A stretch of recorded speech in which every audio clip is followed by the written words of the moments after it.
learners, welcome back. It's Mrs. Spear again. We've done writing before, and today we're going to do some more writing together.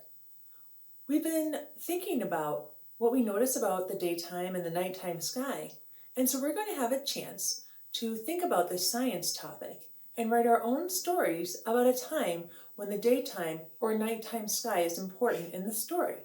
That is our topic. Anytime you're going to write anything, there are a couple of questions that you need to think about. The first question is who? Who am I writing this story for? That's your audience. Every writer needs an audience. My audience is you. I want to be able to show you how to write a story about an experience, a narrative story, and then connect it to the science topic. The other who for my story is Miss Rogers. She's going to read the story that I write and give me some feedback. It's really good to share stories and get feedback from others. And then there's the what. What am I writing about and why? I've given you some information about that already.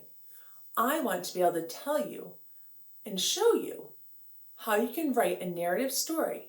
And again, it's connected to our science topic of the daytime and the nighttime sky, how it changes and why it's important. As I was thinking about doing some writing, I had to do brainstorming. When you brainstorm, you just think about all the things that would have to do with your topic. So I wrote this list here, topics I can write about connected to the daytime and nighttime sky. When you can write down a list and then choose from it, it helps you as a writer. So here are some topics I've thought about so far.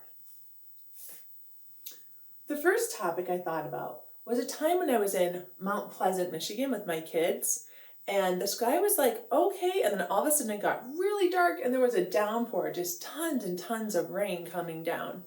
That was one story I thought that would be connected to the topic. Another story, my number 2 topic I thought was, I wrote for the sentence, for the idea, mother-son blizzard.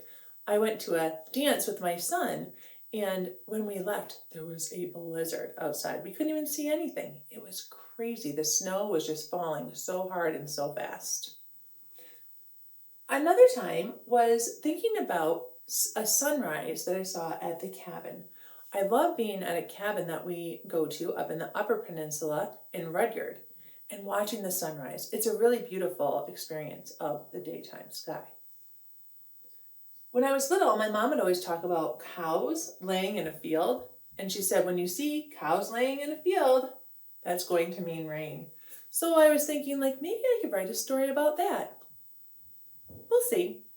Are you starting to think about things you could write about that have to do with the daytime and nighttime sky and a story you've experienced? Be thinking as I'm thinking my ideas and sharing with you. Idea number 5 was lightning strike on vacation. One time my family was on vacation in the state of Maine, and all of a sudden a storm came and there was a lightning strike. The last topic I put so far, it says pedal boat disaster on Otsego Lake. Otsego Lake is a lake in Gaylord, Michigan, in northern Michigan, and we went on something called a pedal boat. It's pretty cool. You pedal it around like a bicycle, except you're on the water. Okay, I was thinking some more, and 2 ideas popped to my head. One is that when I first moved to Michigan, I noticed that it stayed light out really, really late. And I always wondered, how do people get their kids to bed? So that's something in the summertime. There is so much daylight, late into the night. It can almost be 10 o'clock before it's dark. So I think I'm going to write that idea down. I'm going to put a number 7. And maybe as I'm writing mine, you're thinking about ideas and jotting them at home. Just make sure you put them someplace where you'll be able to find your brainstorming list later, okay? So I'm going to put late bedtime. That's a compound word. It's 2 words put together. Late bedtime, bed, time, in. Do you notice how I'm putting spaces between my words? And I'm going to write the month June. I need to start that with an uppercase J because it's the name of the month. Late bedtime in June. at something that has to do with daytime and nighttime sky and changing over the year.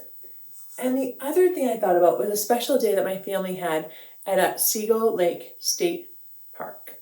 So that's the next one I'm going to put down. I had Otsego written here, Otsego Lake, so I can even copy it from there. Writers do that. They look at what they have already, and then they copy it. Otsego Lake. It's the name of the place, so I'm putting uppercase letters still to write state, state, and the last word is park, ark, ark. Otsego Lake State Park. This is kind of a title I'm putting, so again, this last word, I'm going to write the word day. Can you spell day? Yeah, spell it with me. D-A-Y. Otsego Lake State Park Day. Wow, I put down several ideas that I could write about for my story. What I'd love for you to do is keep thinking about what you might write about. If you were going to write a story about an experience that has to do with the daytime and the nighttime sky, something that you know a lot about, that you would be able to tell someone about and be excited to write about. The next time we meet, I'll be showing you how I take my brainstorm topics, think about them, and choose which one fits the best for what I'm trying to do as a writer. This program is made possible in part by the Michigan Department of Education, the State of Michigan, and the W.K. Kellogg Foundation. Additional support by viewers like you. Thank you.